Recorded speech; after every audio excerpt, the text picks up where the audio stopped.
Hello friends, नमस्कार, good evening. आप सभी का बहुत बहुत स्वागत है आपके अपने चैनल ट्रिपल सी बाई फैशरी पर। तो आप सभी के लिए क्लास रेडी है। जो भी बच्चे क्लास में आ चुके हैं आप सभी क्लास को शेयर कर दो ताकि और भी बच्चे और भी साथी इस क्लास को ज्वाइन कर सकें। और आज की इस क्लास में आप सभी के लिए 20 मोस्ट इंपॉर्टेंट क्वेश्चन होंगे जो आप सभी के एग्जाम के लिए काफ़ी इंपॉर्टेंट हैं। बट इससे पहले आप सभी को बता दें, अगर आप ट्रिपल सी एग्जाम के लिए ऑनलाइन मॉक टेस्ट करना चाहते हैं तो आप हमारी वेबसाइट www.triplec.com पर विजिट करें। वहां पर आपको ढेर सारे ऑनलाइन मॉक टेस्ट हिंदी और इंग्लिश में मिल जाएंगे। साथ ही साथ वहां से आप इंपॉर्टेंट क्वेश्चन आंसर और उसके पीडीएफ भी डाउनलोड कर सकते हैं। और इस वेबसाइट का लिंक नीचे डिस्क्रिप्शन बॉक्स में दिया गया है, जहां से आप विजिट कर सकते हैं। तो चलिए स्टार्ट करते हैं। आज का सबसे पहला प्रश्न आपके सामने आ चुका है और आप सभी को जवाब करना है। पहला क्वेश्चन आपसे पूछा गया है, www के आविष्कारक कौन है। आपको आंसर करना है पहले क्वेश्चन का राइट आंसर क्या होगा, www के आविष्कारक कौन है। और जो भी नए बच्चे हैं आप सभी को बता दें, इससे पहले हमने बहुत सारे क्लास आपको कराए हैं। तो इससे पहले एक आपको प्लेलिस्ट मिलेगा जो कि ट्रिपल सी क्रैश कोर्स नाम से होगी। आप उस प्लेलिस्ट को अच्छे से कंप्लीट कर लें। वहां पर चैप्टर नंबर 1 से लेकर के चैप्टर नंबर 9 तक के सभी क्लास आपको वहां पर सीरीज वाइज कराए गए हैं, यानी कि चैप्टर वाइज सारे क्लास आप वहां से कर सकते हैं। तो उसे आप लोग अवश्य करें। और इसके अलावा लिब्रे ऑफिस नाम की जो प्लेलिस्ट है उसे भी आप लोग अवश्य करें, ठीक है। तो यहाँ पर बताइए कौन सा आपका करेक्ट आंसर होगा, www के आविष्कारक कौन है। और कई बार आपसे पूछेंगे फुल फॉर्म क्या होती है, तो वर्ल्ड वाइड, ठीक है। www का मतलब क्या होता है, वर्ल्ड वाइड वेब होता है। यहां पर करेक्ट आंसर होगा टिम बर्नर्स ली। www के आविष्कारक हैं टिम बर्नर्स ली। तो ऑप्शन नंबर डी आपका करेक्ट आंसर होगा। क्वेश्चन नंबर नेक्स्ट में बताना है, कंप्यूटर की भौतिक बनावट क्या कहलाती है। बताओ, सॉफ्टवेयर कहलाती है, हार्डवेयर कहलाती है, लॉजिक या कंपाइलर। कंप्यूटर की जो भौतिक बनावट होती है उसे क्या कहते हैं। तो सिंपल सी बात है, वो आपका हार्डवेयर होता है। कंप्यूटर की भौतिक बनावट को हार्डवेयर कहते हैं, ठीक है। तो ऑप्शन नंबर यहां पर आपका वी करेक्ट होगा। संसार का प्रथम प्रोग्रामर किसे माना जाता है। क्वेश्चन नंबर 3 में जवाब करना है, संसार का प्रथम प्रोग्रामर किसे माना जाता है। इसमें कौन सा आपका करेक्ट आंसर होगा। संसार का प्रथम प्रोग्रामर एडा लवलेस को माना जाता है, जो कि ऑप्शन नंबर बी है, एडा लवलेस। इसको ध्यान रखना है, ठीक है। क्वेश्चन नंबर 4 में पूछा है, कंप्यूटर की शब्दावली में इंफॉर्मेशन का क्या अर्थ होता है। इंफॉर्मेशन का अर्थ आपको बताना है। कंप्यूटर की शब्दावली में इंफॉर्मेशन का मतलब क्या होता है, रॉ डेटा, प्रोग्राम, स्पष्ट व उपयोगी रूप में परिवर्तित डाटा या अक्षरांकीय डाटा।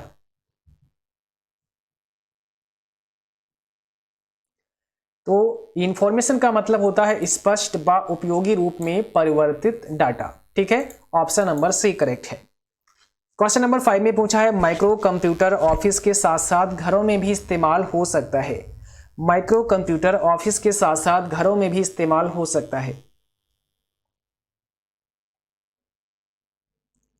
सबसे छोटा कंप्यूटर कौन सा होता है, माइक्रो कंप्यूटर होता है। उसके बाद में मिनी कंप्यूटर, उसके बाद में आपका मेन फ्रेम कंप्यूटर, फिर उसके बाद में सुपर कंप्यूटर जो कि सबसे बड़ा कंप्यूटर होता है। तो माइक्रो, मिनी, मैन फ्रेम और सुपर कंप्यूटर ध्यान रखना है। तो माइक्रो कंप्यूटर ऑफिस के साथ साथ घरों में भी इस्तेमाल कर सकते हैं। तो इसका आंसर ऑप्शन पहला करेक्ट होगा। क्वेश्चन नंबर नेक्स्ट में पूछा है, डेटा को एकत्र करके उसे अर्थपूर्ण सूचना में बदलने की प्रक्रिया को प्रोसेसिंग कहते हैं। यानी कि डेटा को एकत्र करके उसे अर्थपूर्ण सूचना में बदलने की जो प्रक्रिया है उसे प्रोसेसिंग कहते हैं। क्या ये सही है। तो बिल्कुल सही है। यानी कि जब आप कोई भी इनपुट देते हैं उस पर आपका कंप्यूटर काम करता है, उसको प्रोसेस करता है। तो प्रोसेस करने के बाद में ही आपको क्या मिलता है, एक अर्थपूर्ण रिजल्ट मिलता है, यानी कि आपको इंफॉर्मेशन मिलती है जिसको हम आउटपुट कहते हैं। तो इस प्रक्रिया को क्या बोलते हैं, प्रोसेसिंग बोलते हैं, ठीक है। ईएलयू का प्रमुख कार्य गणितीय क्रियाओं व तर्क की क्रिया को करना है। ईएलयू यानी कि अर्थमेटिक लॉजिक यूनिट। तो क्या होगा इसका जवाब, ट्रू होगा या फॉल्स होगा। अर्थमेटिक लॉजिक यूनिट का प्रमुख कार्य गणितीय क्रियाओं व तार्किक क्रियाओं को करना होता है। तो बिल्कुल सही है, यहां पर भी ऑप्शन पहला करेक्ट है। क्वेश्चन नंबर अगला पूछा है, आईएसपी का रूप क्या है, फुल फॉर्म क्या है। आईएसपी का फुल फॉर्म आपको बताना है। यहां पे कौन सा करेक्ट आंसर होगा बताओ। Internet service provider. आईएसपी का मतलब होता है internet service provider. Question number next में बताना है IMAP का फुल फॉर्म क्या होता है। IMAP का फुल फॉर्म क्या होता है, इसमें से कौन सा करेक्ट आंसर हो जाएगा।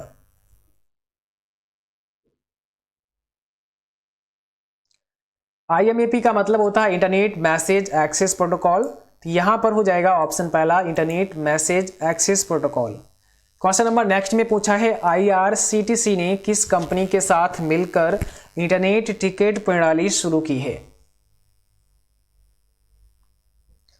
तो यहां पे करेक्ट आंसर कौन सा होगा, ऑप्शन नंबर ए हो जाएगा, क्रिस। ध्यान रखना है ऑप्शन पहला करेक्ट होगा। क्वेश्चन नंबर नेक्स्ट में बताना है इंटीग्रेटेड सर्किट चिप का विकास किसने किया। बताओ, इंटीग्रेटेड सर्किट चिप का विकास किसने किया, यानी कि IC का विकास किसने किया। IC का विकास किसके द्वारा किया गया, JS केल्वी के द्वारा किया गया। तो ऑप्शन नंबर यहां पे सी होगा। कंप्यूटर के मेमोरी में डाले गए कार्य को कौन प्रदर्शित करता है। कंप्यूटर के मेमोरी में डाले गए कार्य को कौन प्रदर्शित करता है, इसमें से आपका राइट आंसर कौन सा है।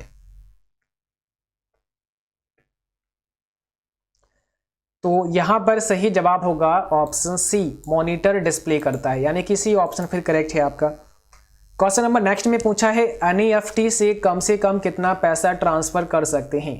कम से कम कितना पैसा आप NEFT से ट्रांसफर कर सकते हैं, इसमें से कौन सा करेक्ट आंसर होगा। NEFT का मतलब होता है नेशनल इलेक्ट्रॉनिक फंड्स ट्रांसफर, ठीक है। तो कम से कम कितना कर सकते हैं, यहाँ पे कोई भी मिनिमम लिमिट नहीं है, तो यहाँ पर आप कर सकते हैं D option correct, no minimum limit.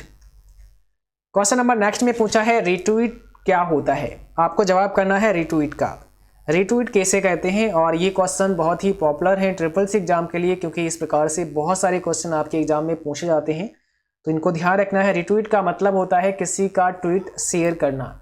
जब आप किसी का ट्वीट शेयर करते हैं तो उसे रिट्वीट करना बोलते हैं। निम्न में किस सिंबल को फार्मूला स्टार्ट होता है, मतलब किस सिंबल से फार्मूला स्टार्ट होता है। जब आप कोई भी फार्मूला लगाते हैं तो आपको सबसे पहले कौन सा सिंबल यूज करना होता है।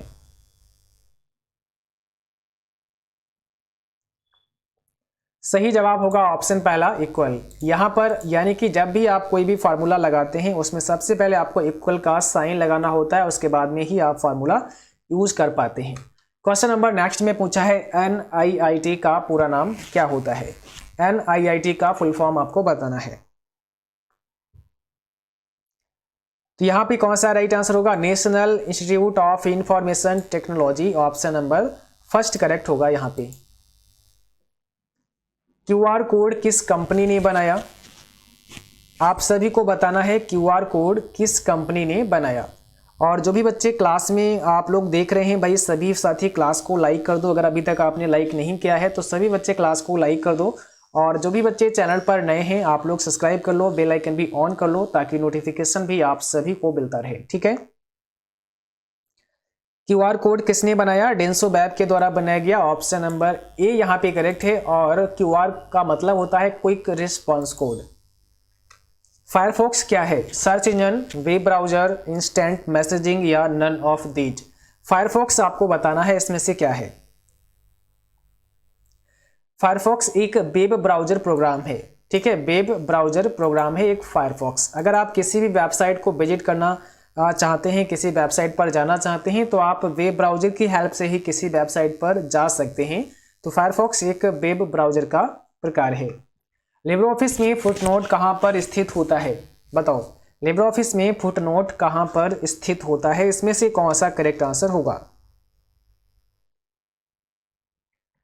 तो लिब्रे ऑफिस में फुटनोट कहाँ पर स्थित होता है, पेज के नीचे होता है।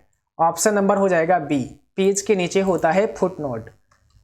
अगला क्वेश्चन देखिए, पूछा है ई कॉमर्स दुनिया में वाणिज्य का सबसे तेजी से बढ़ता हुआ रूप है।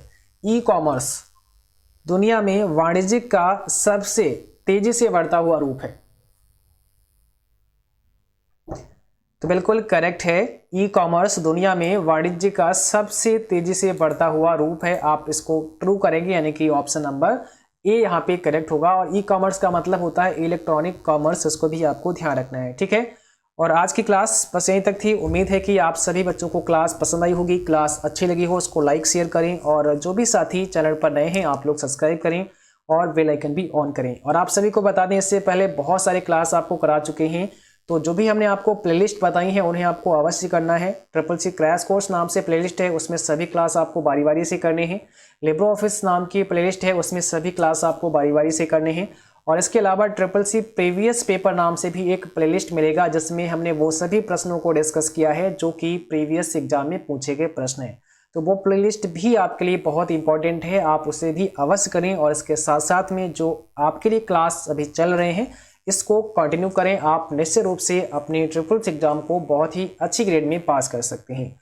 और इसके अलावा आप सभी अपने मॉक टेस्ट हमारी वेबसाइट www.ccc.com पर देते रहें।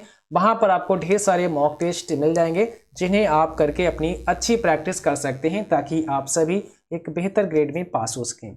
आज के लिए बस इतना ही। Thanks for watching. Thank you. Good night to all. Bye bye.